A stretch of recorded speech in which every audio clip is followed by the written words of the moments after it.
बहू, डिलीवरी के लिए अपनी बहन को बुला लो। मेघा तो नहीं आ पाएगी और मुझसे अकेले होगा नहीं। आखिर मेघा भी ससुराल वाली है। उसके ससुराल वाले भेजे तो भेजे, नहीं तो नहीं भेजे। शोभा जी अपनी बहू नमिता से बोली। पर मम्मी जी, अगले महीने तो उसकी परीक्षा है। वो परीक्षा की तैयारी करेगी या मेरी सेवा करेगी? नमिता ने कहा। अब बहू तू खुद देख ले, मुझसे तो होगा नहीं। या फिर तू अपने मायके चली जा। मम्मी जी, मायके में कौन करेगा? मेरी मम्मी होती तो फिर इतनी परेशानी ही क्यों होती? नमिता ने धीरे से कहा। तो फिर अपनी बहन को ही बुला ले। उसे कौन सा पढ़ लिख कर बैरिस्टर बनना है?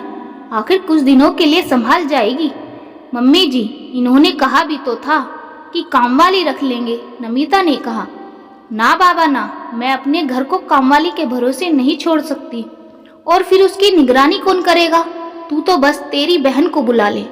मम्मी, अगले महीने से तन्नू की परीक्षा है। वो भला यहाँ कैसे आएगी? और फिर उसे तैयारी भी तो करनी है। अचानक समीर ने कमरे में आते हुए कहा। अरे तो अपनी बहन को संभालते हुए पढ़ भी लेगी।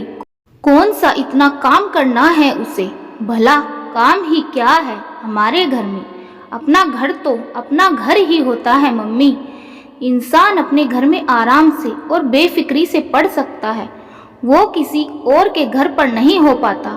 नहीं नहीं, तन्नू की पढ़ाई का नुकसान होगा। मैं एक काम करता हूँ, मैं मेघा दीदी के ससुराल बात कर लेता हूँ। मुझे यकीन है कि उनके सास ससुर उन्हें जरूर भेज देंगे। रहने दे, उसके सास ससुर तो भेजने को तैयार है।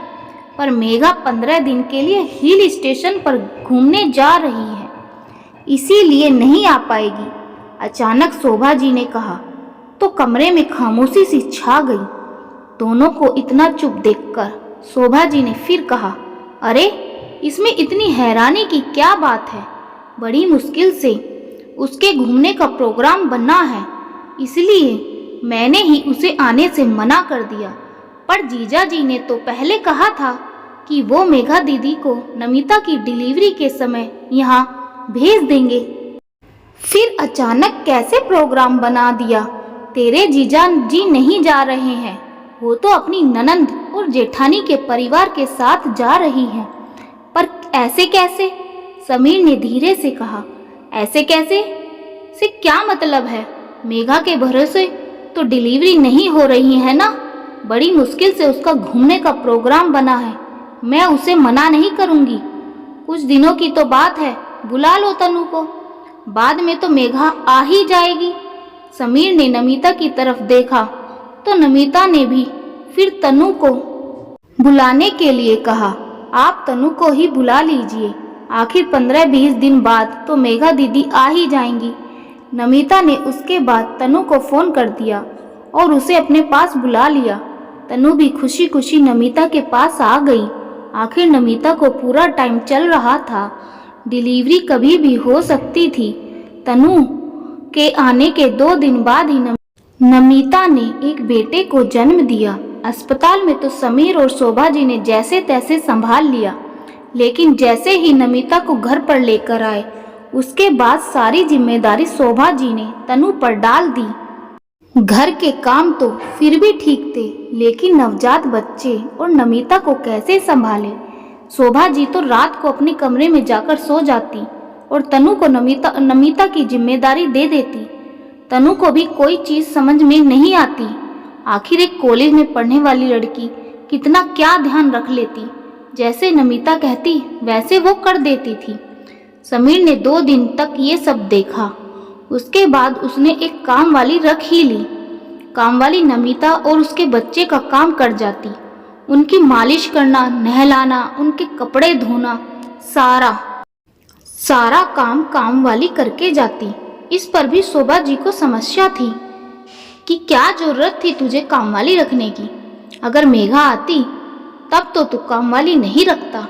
अपनी साली के लिए तू काम वाली रख ली।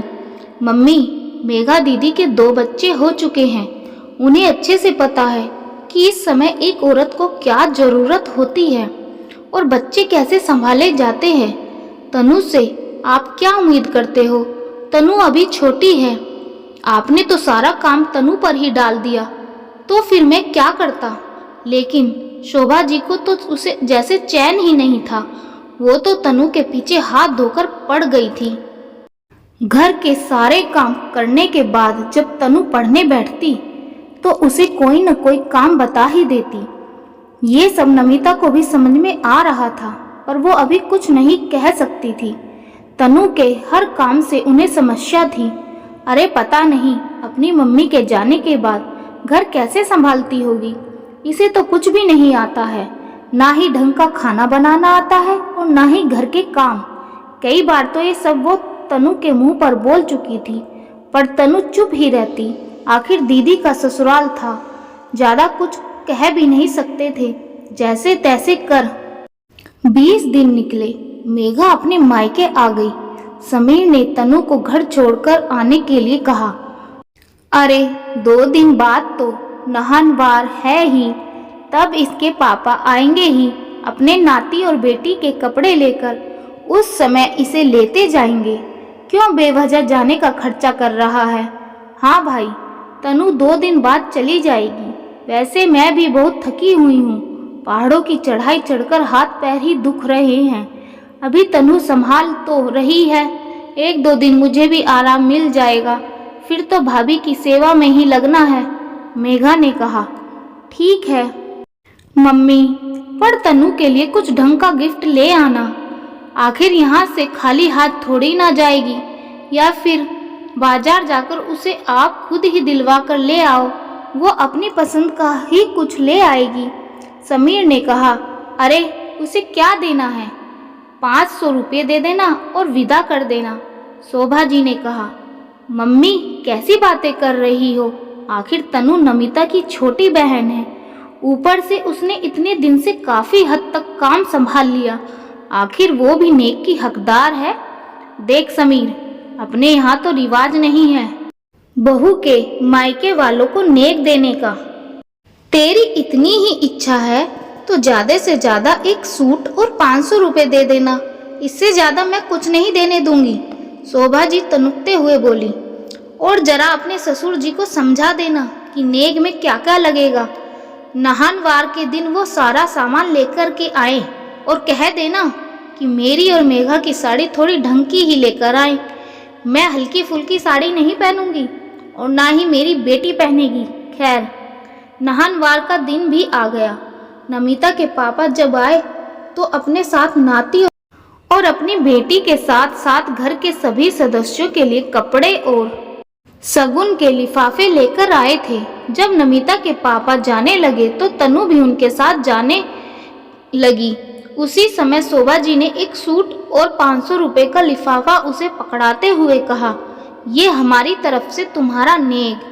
आखिर तुमने इतने दिन अपनी बहन की सेवा जो की है, उसका तो ये प्रतिफल बनता ही है। लेकिन तभी समीर वहां आ गया और उसने एक और लिफाफा तनु के हाथ में पकड़ा दिया और कहा, ये मेरे और नमिता की तरफ से तुम्हारे लिए। तुम्हें जो खरीदना है अपनी पसंद का खरीद लेना। ये देखकर शोभा जी गुस्सा हो गई, लेकिन उस समय उन्होंने कुछ नहीं कहा। तनु अपने पापा के साथ चली गई। उनके जाते ही शोभा जी ने कहा, समीर यह क्या हरकत है?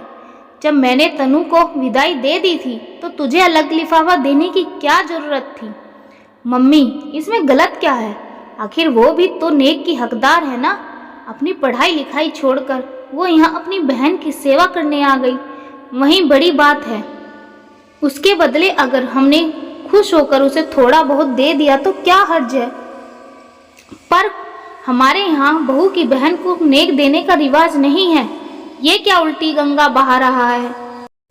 अब की बार मेघा ने कहा, क्यों दीदी, जब जरूरत थी तब बहू की छोटी बहन को बुला लो और नेक देने के नाम पर रिवाज नहीं है। भला ये क्या बात हुई? नेक का असल हकदार तो वही होना चाहिए ना जो असल में काम कर रहा है। सिर्फ रिश्ते नाते से नेक के हकदार नहीं बन जाते। उसके मायके वालों से तो नेक लेने के लिए आप लोग तैयार हो गए, लेकिन जब काम की बात थी तो पीछे हट गए। मम्मी, दीदी की डिलीवरी के समय तो आपने भाग भाग कर काम किया था, फिर बहू के डिलीवरी के समय क्या हो गया? बुरा मत मानना मम्मी, लेकिन अभी जो व्यवहार आप बहू के साथ करोगी वही उसे जिंदगी भर याद रहने वाला है, क्योंकि अपने डिलीवरी के समय को कोई औरत नहीं भूलती, समीर ने कहा। तो शोभा जी आगे कुछ कह नहीं पाई, आखिर बोल भी क्या सकती थी। समीर गलत तो नहीं कह रहा था, इसीलिए अपने आप ही सब चुप हो गए, क्योंकि आज सही वक्त पर सही जवाब दे दिया गया था। दोस्तों, कहानी अच्छी लगी हो तो लाइक करें, शेयर करें और चैनल को सब्सक्राइब जरूर करें। धन्यवाद दोस्तों।